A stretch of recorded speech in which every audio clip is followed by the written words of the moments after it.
Welcome to the Mindfulness of Singing, and I'm Denise, your sassy, spunky scientist. And I'm Tony, your bubbly, big-hearted flower child. Our podcast features practical tips and tools for a journey of transformation using the healing power of your voice. Each podcast, we will delve into the mind, body, and spirit connection by interviewing inspirational guests, sharing personal stories, and discussing the most recent scientific research. Tune in and join our community of mindful singers.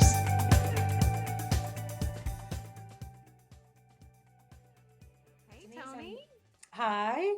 I'm so excited about our guest today because we just met him. This is Podcast Marathon Day, and we were on his live podcast. And what a warm, lovely, brilliant man. I'm very inspired, and that was my first chance to be somebody's guest. And he certainly made us feel very, very welcome. So I'm delighted that we get to pick his brain now. And let me tell you a little bit about him. He's a very established conductor. He is the artistic director and principal conductor with the Mid Atlantic Artistic Productions, with whom he made his Carnegie Hall debut. He conducts a large choral summer program, very busy podcasting during COVID. Oh my, has he ever been busy interviewing? Sometimes he does 2 or 3 a day. I mean, he's involved his family, his teenagers in the process. Which I think's amazing. I think It that's is awesome. really cool, really cool. He's the director of choral activities at Seton Hall University, and they have done, between that and his other choral groups, he's done over 85 virtual concerts during this. I'm exhausted thinking about it. Yeah. And he's also a talented singer. Again, comes from a background as a singer, as a conductor as well, which is a wonderful, wonderful advantage. And Absolutely. so I think we're going to have a great time again. We already know. Absolutely. Yes. I think that our listeners will love him, and I hope that our professional singers will really listen to his advice, Yes. because we have some really good questions to ask him as to what our singers should be prepared for auditions, what they should be thinking about when they're, in a professional situation. And if you're young and trying to figure all of that out, this is some really, really good sage advice. So Inside I think scoop from a professional we're conductor. So we're going to ask him all the questions. So, all right, that's great. Let's bring him on. on. I guess. Hi, Jason Tramm. We're so happy to have you here from Music Matters, another podcast. Such a pleasure to engage with the podcast community, and musicians are out there, such great things to say and such wonderful platforms. And it's always great to meet people doing wonderful work. Oh, Thank you. And what a special day for us to first be on your podcast and now to have you on ours. This is a first for us. And so thank you. Thank It's you a for this podcast special treat. marathon. It is. It really is. In so many ways. Between hours, I drove home. I got to get to the next podcast. Anyway, it's kind of crazy day. But so tell us about yourself. Tell us what you do in the music world, and I know Tony has probably written down lots and lots of things, and how you got to Music Matters, how you got to that point. Absolutely. I'll start with my a little bit about my artistic journey. I started as a boy soprano soloist in church. I grew up in a Lutheran church and in Nyack, New York, in suburban, right outside of New York City. And I've been in this neck of the woods most of my adult life, back and forth, somewhere around the suburbs. And I was always singing. I was one of those people. When you're a singer, you just always have that passion to sing and make music. And I was the soloist in my church at a young age, and I was a boy soprano. I'd get up there and I would sing whatever they asked me to sing, and I would just sing my heart out. I had 3 older brothers, and my parents, who were always supported me. They didn't really understand it, but they always supported me. And not my parents weren't musicians. My mom played the piano in church, but she wasn't a professional musician, and my father worked in a power plant. But they supported me all along the journey, along the way, as I continued my career. I studied music. I did an undergraduate degree in music education at the Crane School of Music, and I loved it there. And I went into teaching. I taught in public schools for 6 years, and I taught first 1 year in middle school, which was a wild, crazy challenge. And I did 5 years of high school, which I loved, in New Jersey. And And I always knew, like, I wanted to be a performer. I was performing at night. I was singing with professional choirs. I was singing confirmario roles with local opera companies in New York City and in the area. But there was something missing for me. So when I was doing my master's degree at the Hart School of Music and Music Education, I took some lessons with Ed Bulkovac, who took me aside and he said, listen, you would be a fantastic conductor. Now, while I was working with conductors, I never really thought about the idea of becoming a conductor. And it just dawned on me. And I said, okay, so, his inspiration, I changed everything. I went from being a singer to converting to looking at the conductors I was working with professionally and becoming a scientist and analyzing what worked, what didn't work, taking notes. And that summer, I founded my first orchestra and choral society. I'm a go-getter. I went out there, I raised the money, I raised $15,000, and I put together a professional orchestra. And I auditioned a choir from the community. I was a high school teacher, and people knew me. So I had people support me all along the way. And it was this wild, crazy experiment. That was my first time in front of a professional ensemble. I conducted it from memory. I had all that time to prepare, so it was really exciting. I had a couple singers from the Met solo on that concert, and I was very fortunate to have really good friends that I met performing.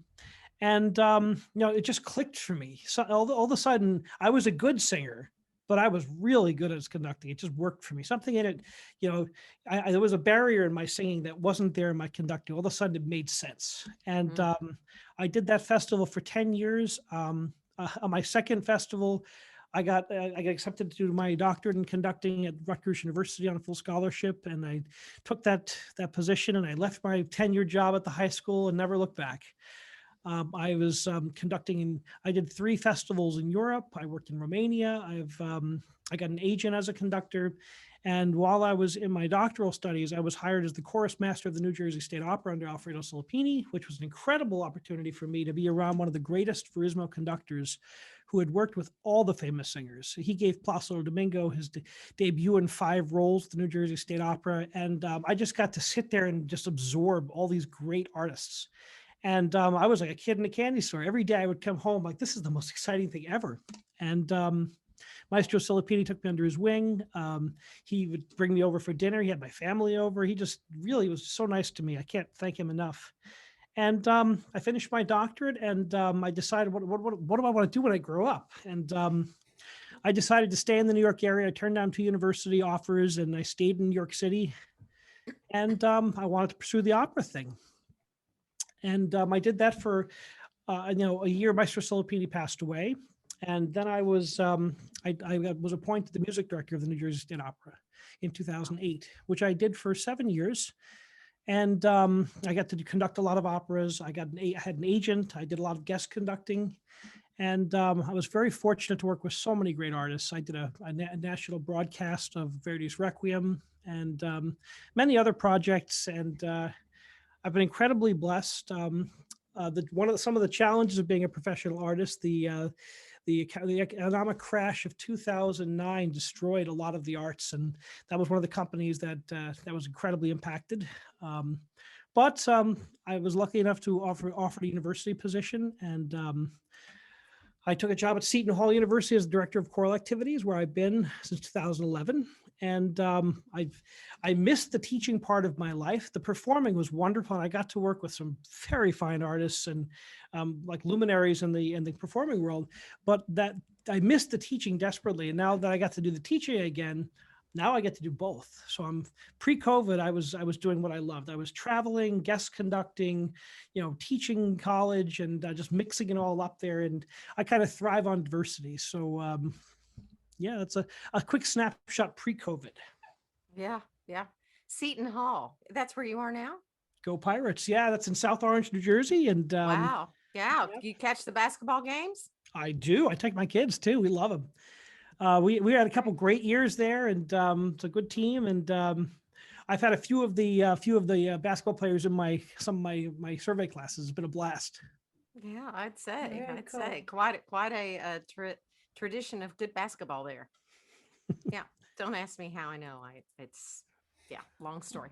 Anyway, so tell us how you ended up doing a podcast as a conductor.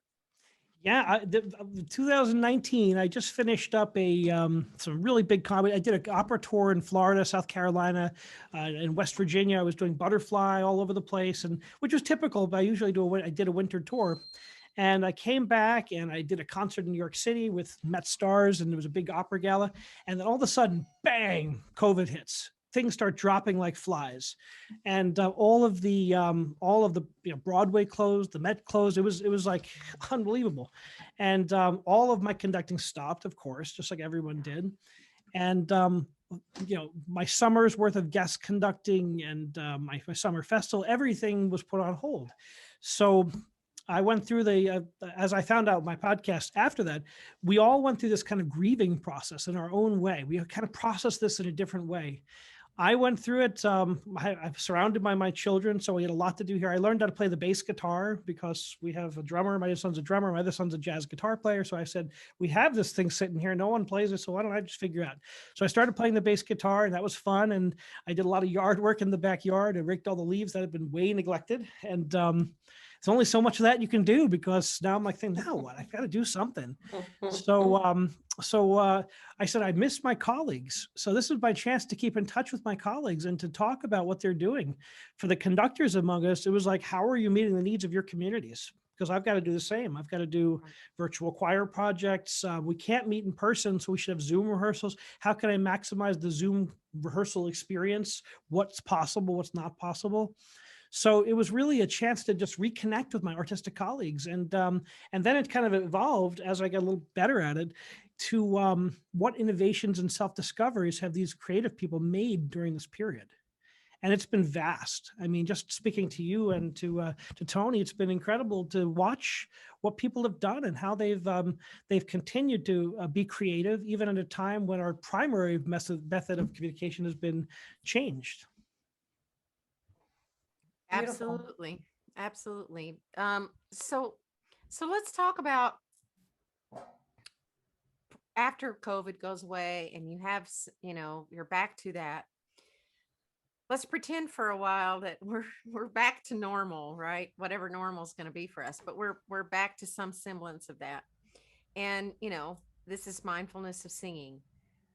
What are some things, like tell us 5 things that you think every singer should be aware of when they're going to come and audition or work with a conductor?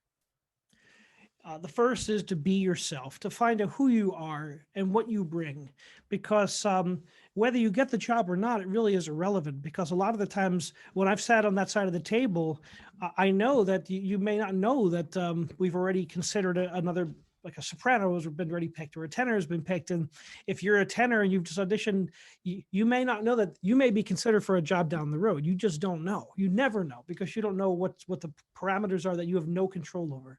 So it's just to be yourself. Be ready as an artist. Be 100% prepared. Know your craft, obviously. But then in order to get the work, you have to be yourself and comfortable with yourself. Be a good colleague. That is, I tell my students, if I'm going to write a book someday, it's going to say, be nice. That's the name of my book. If you're not nice and you're not a good colleague, we all know each other. It's amazing how small the world of musicians is. Yeah. All the conductors, we talk to each other. I can't tell you how many times my colleagues have called and said, hey, have you worked with so-and-so? We saw that so-and-so just did something for you down somewhere. And you say, oh, what a great experience. This person was such a great colleague. It's so important to be kind to each other, to be nice, because we know how hard the job is before we even start. It's such a challenge. And being that right colleague makes it easier for everybody. Yeah. I don't know what number, maybe 2 or 3. I think you're at 3. Okay, good. My mind is still tracking. What else would I say to singers? I love singers. I am a singer. I still sing in church once in a while, get in there. And, I always say, I don't want to rate myself by my conductor self. I just want to go and sing. And I go to a small church and, I just like to get up there and sing on a song. I'd like to tell my story. I'm a storyteller. When I conduct, I love to tell stories. I have to review the music incessantly. I have to spend hours researching it every night until I can get up there and have a point of view. Is always to know, always to tell your story, Don't repeat what you've heard other people say. That's not interesting, and it's not going to be organic. It's got to be unique. It's got to be you. And everyone's got something new, and everyone's got something interesting, and that's valid. And that's what makes art so. That's what makes art music so powerful. Is that we have centuries of tradition, and each generation puts their stamp on it. It's not that it was the same then it is now.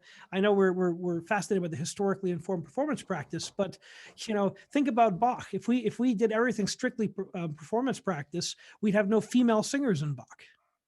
That's not a good thing, right? That Right. music's for everybody, right? And that there's validity, that we all have something to say, and that find that way to express what you have to say, and never let anyone tell you that it's not possible.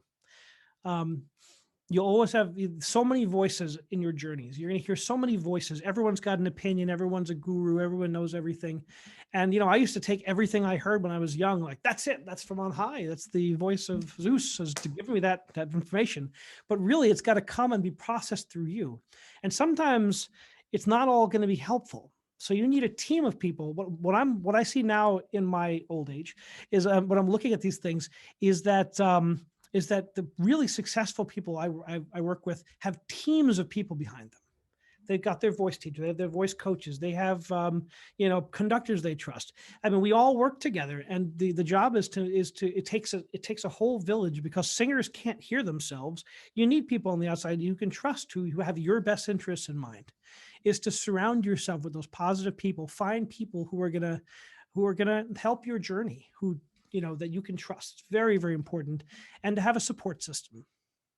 In the career, in the vocal performance art, you need to have a support system. It's just it's a difficult field under the best of circumstances.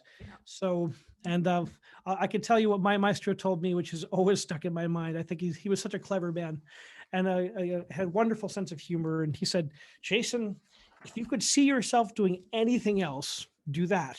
Because unless you love this, and I didn't really get it then because I was young and I'm going to do this. That's all I ever know is music. But now that I'm my age at 46, I think back and I say, boy, he was right. If you're not all in on making a career in this happen, there's a lot of ways you can make a living that are probably easier than music. I know it's never been easy. I've founded opera companies. I've founded orchestras. I've seen them rise. I've seen them fall. I've been there when it's very successful. I've been there through very hard times. In the first economic collapse, 2009, I lost my house because the opera company went bankrupt. And that was my full-time job. I mean, you have to really believe that this is what you're there for and love it, because it's a process. Now, I would never trade the lows, because they've allowed me to contextualize the highs. And there's going to be ebbs and flows in a career. Sometimes you're busy, sometimes you're not. Sometimes you're going to be in great vocal health, sometimes you're not, and you've got to be able to negotiate that. Great advice. All of those are great, great tips. You mentioned singers can't really hear themselves. And you mentioned between podcasts when we were on that you have done, I believe you said 85, is that right? Virtual projects?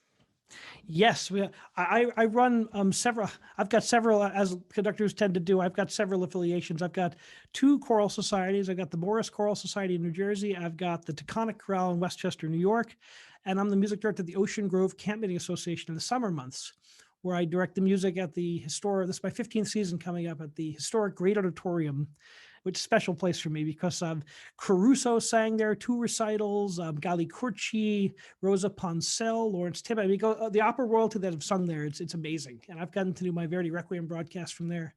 But we have a huge choral community there, and we couldn't sing last summer, and it was devastating. Every year we do a choir festival in July, the second Sunday, and we usually have 700 singers to 1,000 singers in the choir, 4,000 or 5,000 in the audience. Big, it's really exciting.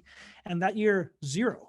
So I wasn't going to say we couldn't do music. So I experimented. My son's really into the tech stuff. So we experimented with virtual choirs and trial and error. We started, it took us a while to get comfortable with it, but after I did my first project, and then we did another one with my other choral society, and then by the summer we did weekly virtual choirs with up to 85 singers submitting files from across the world. It was crazy.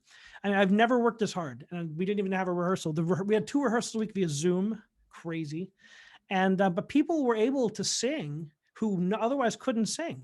So, and it made them feel good. And they really got something out of it. And I would go to me and my organist, Dr. Gordon Turk. He's been the organist at the Great Auditorium for a long time. We'd go to an empty auditorium, 6,500 seats, and with my son, turn on the computer, do a full rehearsal. And I'm like, I hope people are getting something out of this, but they came back every week. And that's really how you know. If they come back, they're probably getting something out of it. So I would try to, I tried to run it like I would do a normal rehearsal, and I couldn't. I had to figure out that it's different, and what you can do pedagogically is very different. But I had a whole summer to figure this out and to kind of tweak it and get better at it. And in the end, we did a choir festival virtually that got thousands of views.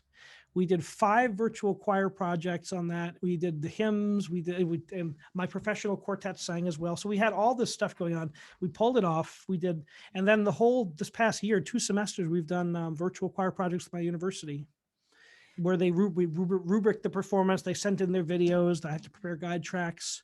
So it's kept us singing. It's kept people singing. It's kept people playing. And a lot of my colleagues and I look forward to the next chapter where that becomes a memory. Yeah, I'm tired. I'm tired just by listening to you talk about it. I need that. So wow.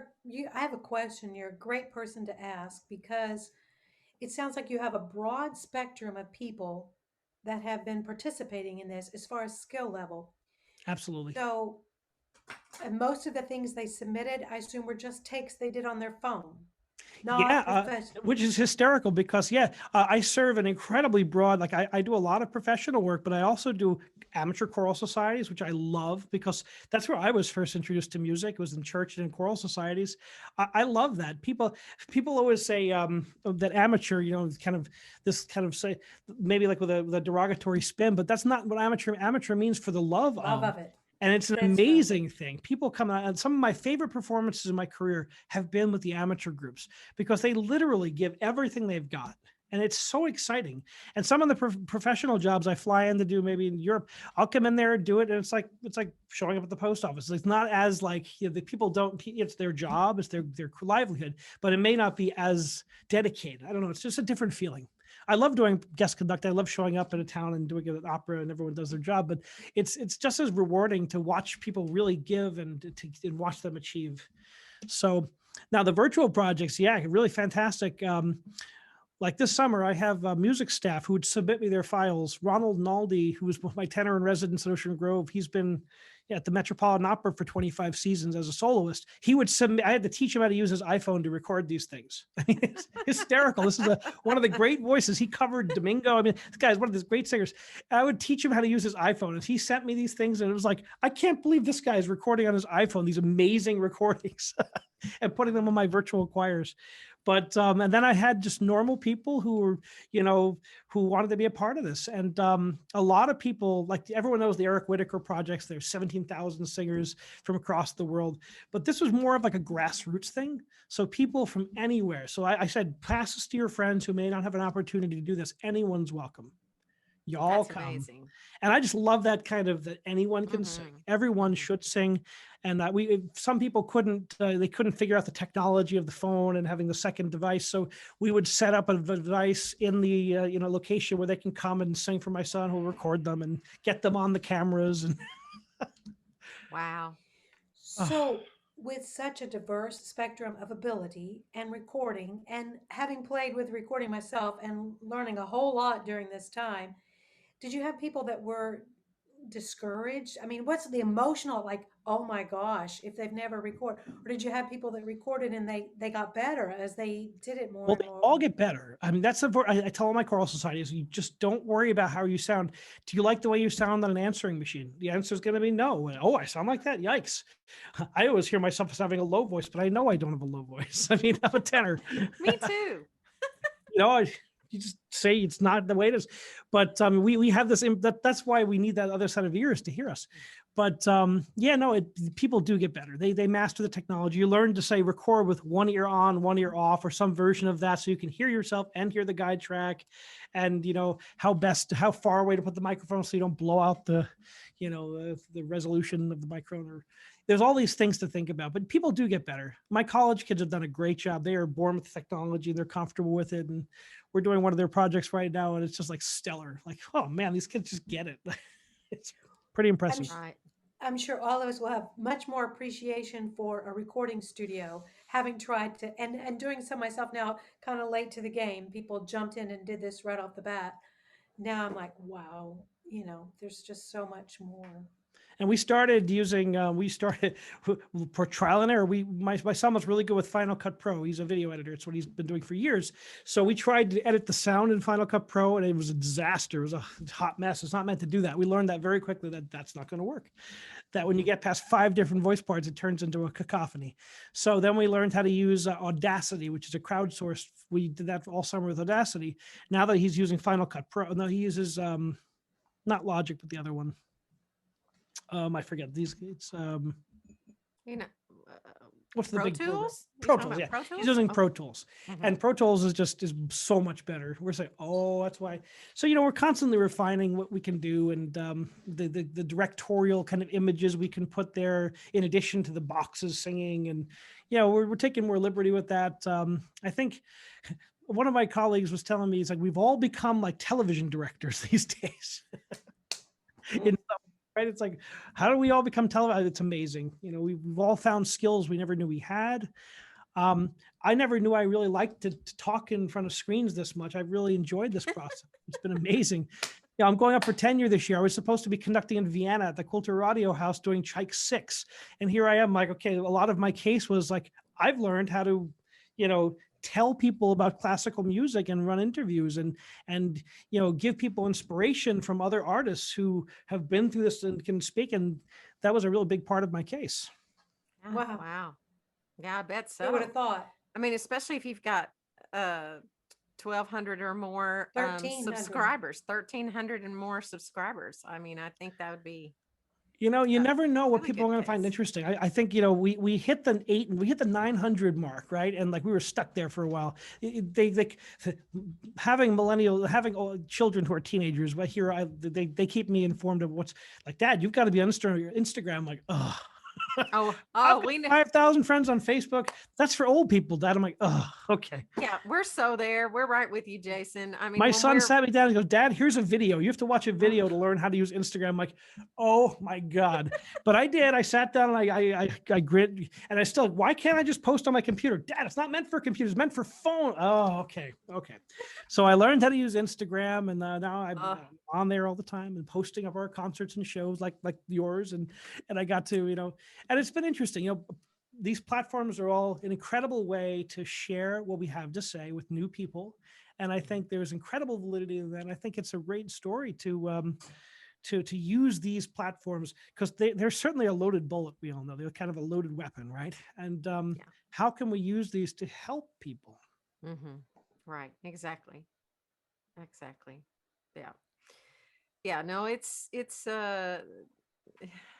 you have to keep up though. I mean, especially if you do want things like tenure, or you want and you want something like your podcast or your book to sell or something like that. I mean, you have to move forward with technology for sure, or you die on the vine for sure. And Well, it's if you've been a got real great big story learning like you curve for do, us. those stories you have to tell, you putting out a book that's that important, and that people need, especially now. What you do is so important. I mean, keeping people grounded and finding the why they do what they do, and to love themselves, and to be able to calm the mind in the midst of all this storm. I mean, more than usual for Mhm. singers, right? It's hard Mm. enough under normal quote unquote normal circumstances, but now, Yeah. so. Well, 2020 was a kick in the teeth for sure, in so many, many, many ways. Not just COVID, just so many, many ways. It was a really hard year for all of us. But look at, we've come through it, and we're almost there. People are getting vaccinated, and we're almost there. Just I've hang got my on. second this Thursday, and my Yep. 18-year-old girl, my 16-year-old boy are both getting vaccinated on Thursday as well, their first shots. So it's Yep. getting out there, and I think both of my choral societies, that's been a good straw pull for me. They've all been vaccinated. They're at that age range. They're all been vaccinated. Maybe they're on their second vaccine, but I think we're we're crossing that divide, and hopefully I'm getting a lot of inquiries to do orchestral contracting, choral contracting, and people are starting to ask the questions again. That's the first step back to getting on the stage, is That's lining up right. the funding and the venues and the That's right. long road back. Absolutely. And are you going to, I'm curious, if you are going to go back and do something live with soloists and a chorus and all of that in the fall, let's say by the fall, are you going to inquire as to their vaccination? Hmm. Well, here's a couple. A bit. I've been on the. I've been on the. I've been an alternate in the faculty senate this year. It's been fascinating to kind of watch these things unfold. Right now, Rutgers University is requiring. They just announced that they're requiring their undergrads and master students to come back vaccinated, but they can't at the moment require their employees to do it because the vaccine was not approved under normal FDA guidelines. It was approved under emergency guidelines. I believe I've got that right. So they Really? can't legally, from what I understand, require that yet. Wow. They can legally require it for students, but Yes, not because they're legally not require. employees. Because I'm not, yeah. Interesting. Okay. That's So very interesting. and I think they're in the process of getting the FDA, the official FDA approval, not the emergency provisions for these vaccines. So Mhm. once that's done, um, hmm. So we all have to follow legal guidelines. That's always the fascinating part. Sure, So sure, sure. yeah, yeah, I've got concerts this summer. So actually, these are really good questions. The choir festival at Ocean Grove is going to happen this summer. I've already brought in my guest artists, and the contracts are out for my staff. And the singers, who knows what people are going to come, but that age group is going to be vaccinated. So the people and Mhm. people would have come and sung last year. The cowboys among us would have been there, like whatever, we're singing no matter what. Yeah, And sure. they were ready for choir practice as normal last year. And I'm like, oh, hold on, wait a second, folks. Not going to happen. We safety first, right? Right, We right, don't want right, a right. repeat of those events that happened in Yeah. Washington and Yeah, of Spain. course. Right. Well, I think the thing that I'm thinking about is like your audience comfortability, right? That's the question. And if you could print in your program, all performers are vaccinated, then I feel like, people would be more than happy to buy a ticket and more than happy to come and be there in person because, we have been um, called super Super spreaders, spreaders. right? So, Here's the strangeness. I have of course got vaccinated as soon as I could, and I can't wait to be back on the stage doing what we're meant to be doing. But my kids have been in school the whole time, remotely, and then back in person, then remotely. My yeah. daughter's been in quarantine 3 times. She had to miss she was the starting goalie of her field hockey team, and she Mm. went to school one day, and then she was exposed, and she had to miss the final game of her state season. Oh, I was like, oh, Oh. anyway, this has been a terrible year for us all back and forth with those. But they didn't cancel football. Football wasn't a super spreader event. They were outside bashing on each other, right. and like they were, I've they seen had spit wrestling. fly during football. Yeah, you Yeah. think, yeah, they're running into each other at top maximum speed, right?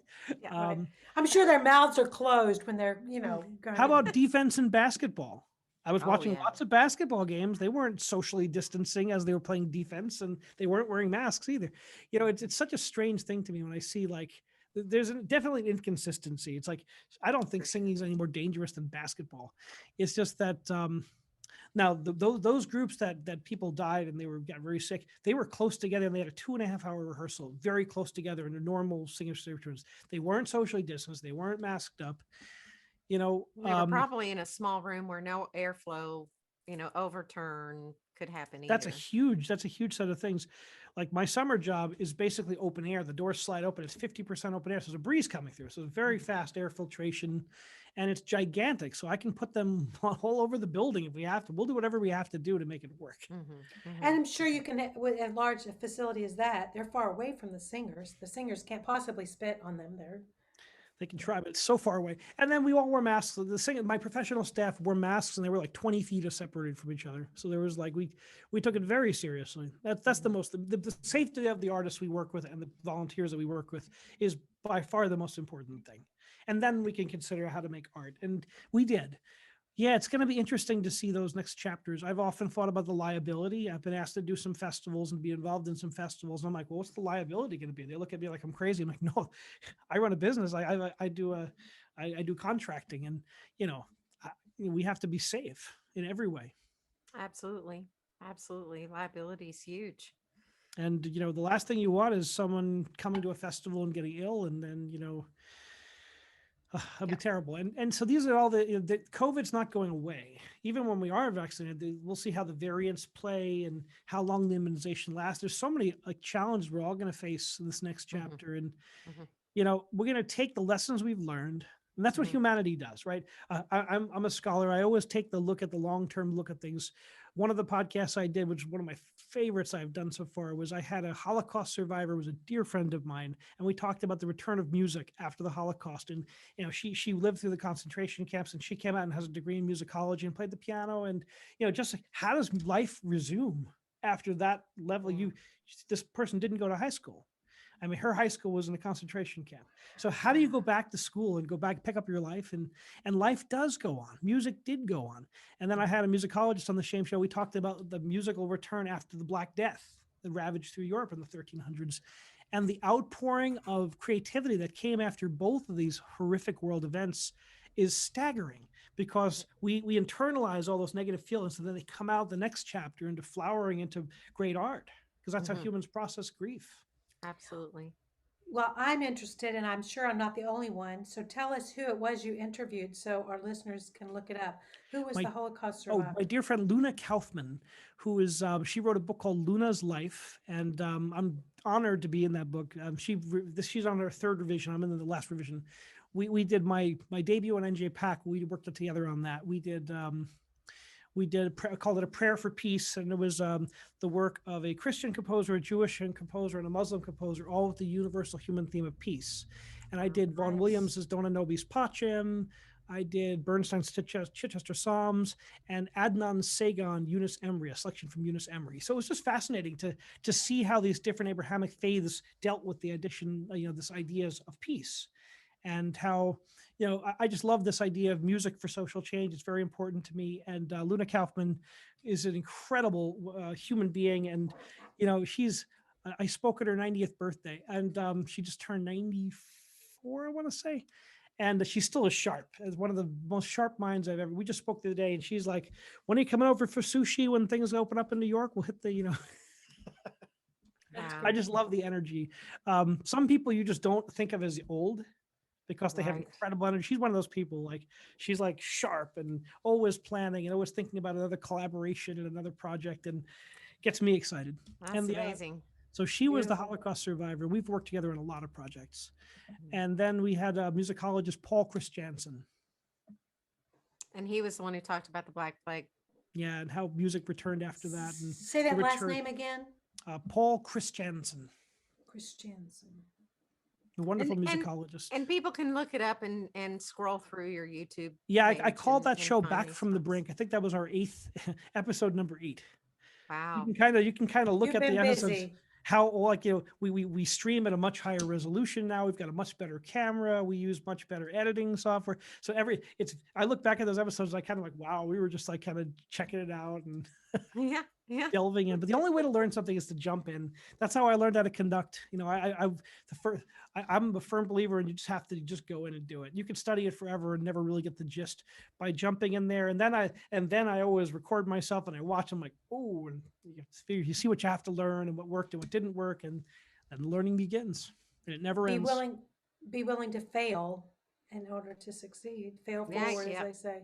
That's the You magic. I watched a great documentary this summer on Michael Jordan and the Bulls, and like Michael Jordan, if anyone applies what he did to his career, they will be successful. It's transferable. He Wow. was incredibly determined, even after he was the best player in the world.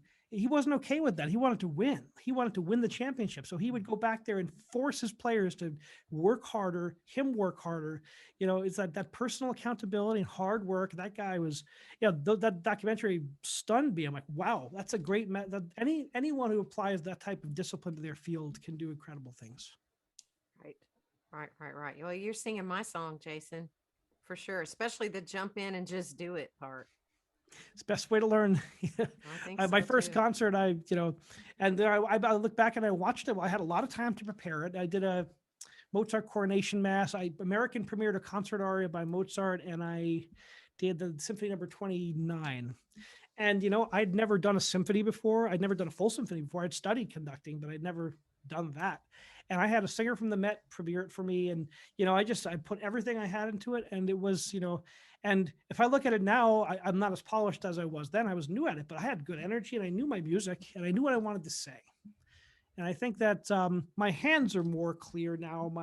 My delivery method is much more secure. My technique is more flawless. But I was, I had the energy, I had the spirit, and that's, you learn, and I like what I like what Tony said before about this process. Everything's a process. We're all incomplete. I learned a lot of Mahler during the COVID time, and I've got my Mahler 8 score out there, and I got Mahler 2 and 3, and like, boy, I've learned so much. I've so much more to learn, and that's the reality. The more you learn, the more you do, the more you realize how much there is, and that's what I love about music is I'm going to do this until the day I can't do this anymore, and find enjoyment in every stage of this. That's what keeps you young. Yeah. Yeah, absolutely. Absolutely.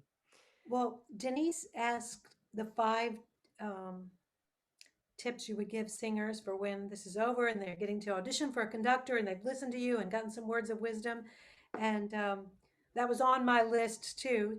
And so I'm going to tweak it slightly different to say, is there a common singer tell that you see you wish you could tell all singers, stop doing this, we see through this, or some tip type of advice along that way that you see in auditions, or maybe In even auditions, in working? okay. In auditions, certainly, like clearing your throat or I'm not feeling well today. We all know that no one's feeling 100%, but most of the time you're not going to be 100%. And, you're always going to have to sing with sinus problems and with allergies and your taxi was late and the dog ate your homework. And that's just, it's like, just be yourself, walk in there and believe it. Always have to have 100% confidence in what you're doing. Just even if you don't feel that at the moment, you have to kind of be in that zone. Clear. I just watched the movie with my son, my 16-year-old son, and we were watching For Love of the Game. It's an old Kevin Costner movie, and I just love it. He's in front of 50,000 fans in Yankee Stadium about to pitch baseball, and he's an old-timer legend, and he turns off everything around him.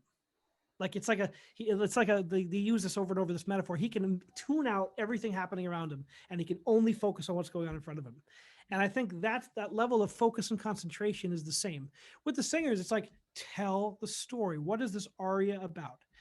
I will forgive a little bit of technical. We'll forgive a little bit of that. We'll forgive, something that's not perfect. But if you're exciting, if you've got something to say, know the story, tell the story, be expressive.